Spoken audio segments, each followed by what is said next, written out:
সমস্ত ছাত্রছাত্রীগণ, এবার তোমরা সবাই যে যার নিজের ক্লাসে চলে যাও। ম্যাডাম, পেপারগুলো সব দেখেছেন তো? হ্যাঁ দেখলাম, এসিআর, মিড মিল অ্যাকাউন্ট, অডিট রিপোর্ট সব নিট অ্যান্ড ক্লিন। আপনাকে কংগ্র্যাচুলেশন। ধন্যবাদ আপনাকেও ম্যাডাম। আচ্ছা, আমাদের ফুলের বাগানগুলো দেখেছেন? হ্যাঁ দেখেছি, খুব সুন্দর, কত সুন্দর সুন্দর ফুল ফুটে আছে। বিশ্বাস করুন ম্যাডাম, একরকম পায়ে হেঁটেই এই সার্কেলের সব কটি স্কুল আমি ভিজিট করেছি। যেখানেই যাচ্ছি সেখানেই শুধু আপনার প্রশংসার কথা শুনছি। সবার মুখে একটাই কথা, উনি আমাদের শিক্ষা দিয়েছেন, বিশ্বাস দিয়েছেন, মানুষের পাশে দাঁড়িয়ে মানুষকে কাজ করার ভরসা জুগিয়েছেন, আর নিজে ধূপের মতো ঝুলে সুগন্ধ ছড়িয়ে দিয়েছেন চারিদিকে ম্যাডাম। অথচ তার পরনে সামান্য একটা সুতির শাড়ি আর পায়ে হাওয়াই চপ্পল। শুধুমাত্র চেষ্টা আর পরিশ্রমকে সাথী করে দাপিয়ে বেড়াচ্ছেন গোটা গ্রাম। ম্যাডাম, শুধু স্কুলই নয়, গ্রাম উন্নয়নের প্রচেষ্টার জন্য আপনাকে প্রণাম। না না না না, কি করছেন ম্যাডাম, কি করছেন? রূপকথা, তুমি পবিত্রকে ভুল বুঝো না রূপকথা। ওই ওই জঘন্য কাজটা না পবিত্র করতে পারে না রূপকথা, পবিত্র করতে পারেন না, পারেন।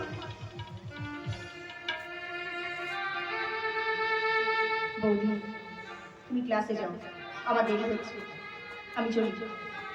রূপকথা শোনো,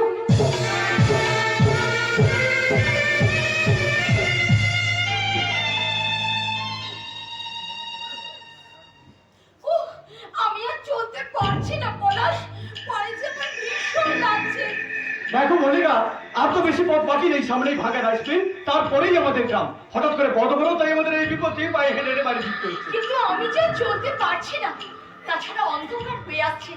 বাবা হয়তো রাস্তার দিকে তাকিয়ে হাপিত্তেশ করে বসে আছে, আমার যে ভীষণ ভয় করছে পলাশ। আচ্ছা ঠিক আছে ঠিক আছে, তুমি এখানে বসো তো, বসো। দেখো মল্লিকা, ভয় তো তোমার সবসময়। ওই যে স্টেজ থেকে নামতে গিয়ে ভয় আজকে উঠে এমন ভাবে আমার হাতটা ধরলে, তোমার ওই ধারালো নখ আমার হাতের মাংস তুলে নিল। স্যার, বিশ্বাস করো, আমি একদম বুঝতে পারি। আরে বাবা, এত ভয় পাওয়ার কি ছিল? আরে ভয় পাবো না, জানো ফাংশনে মানুষের ভিড়ের মধ্যে আমি কাকে দেখতে পেয়েছি? কাকে? কার কথা বলছো তুমি? কেসে? রাজা বাবুর লোক শঙ্কর। শঙ্কর? হ্যাঁ, আমার খুব ভয় করছে পলাশ। আমার বাবা রাজা বাবুর কাছে না গিয়ে দিদিমণি বনলতা সেনের সঙ্গে যোগাযোগ রাখছে। সেই আগে রাজা বাবু যদি প্রতিশোধ নিতে তাকে পাঠায়, সে সাহস তার কোনোদিনও হবে না। কিন্তু আচ্ছা মল্লিকা, সমস্ত বাজে ভাবনাগুলো মন থেকে মুছে ফেলে এবার তাড়াতাড়ি বাড়ি চলো। আকাশে যা পরিস্থিতি, এক্ষুনি হয়তো ঝড় উঠবে।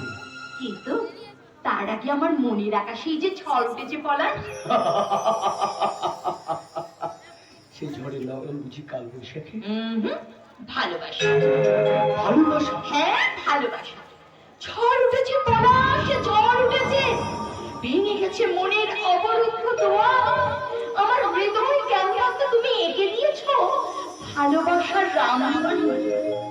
আমি শুধু চেয়ে আছি তোমার দিকে। দেখো মল্লিকা, আজকের মতো সেদিনই ছিল 25শে বৈশাখ। আমি তোমায় প্রথম দেখেছিলাম তোমাদের বাড়ির সামনে গোলাপ বাগানে ফুলের সাজি হাতে ফুল তুলতে। আর প্রথম দেখে আমি মনে মনে বলেছিলাম, ওই শোনো পাখিও বলছি কথা, একই কথা বলছে সে বারবার, এই তো এসেছে দিন ভালোবাসিবার, এই তো এসেছে দিন ভালোবাসিবার। ওই শোনো পাখিও বলছে কথা, একই কথা বলছে সে বারবার, এই তো এসেছে দিন ভালোবাসিবার, এই তো এসেছে দিন ভালোবাসিবার। ওই শোনো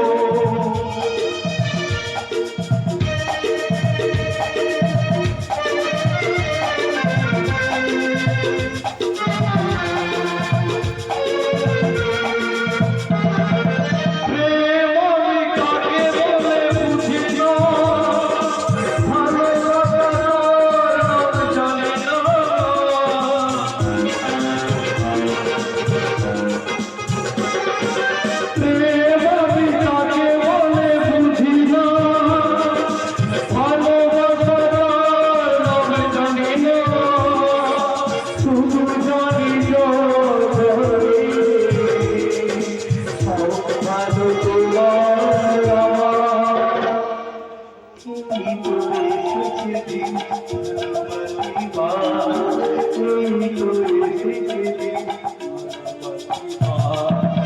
ওই চলো পাখিও বলছি কথা,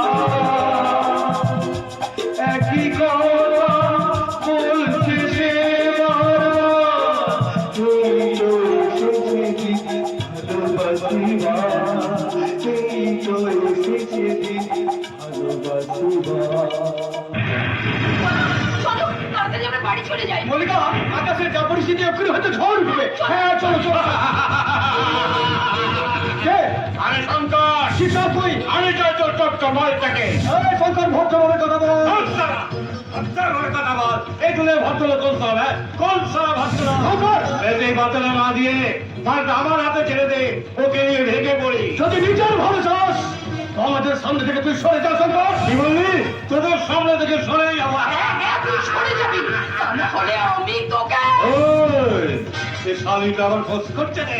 ওর ফোনাতে এমন চেপে ধরবো, লচ্চাপথের লতার মতো মাটিতে লইয়ে পড়ে দেবে। শঙ্কর!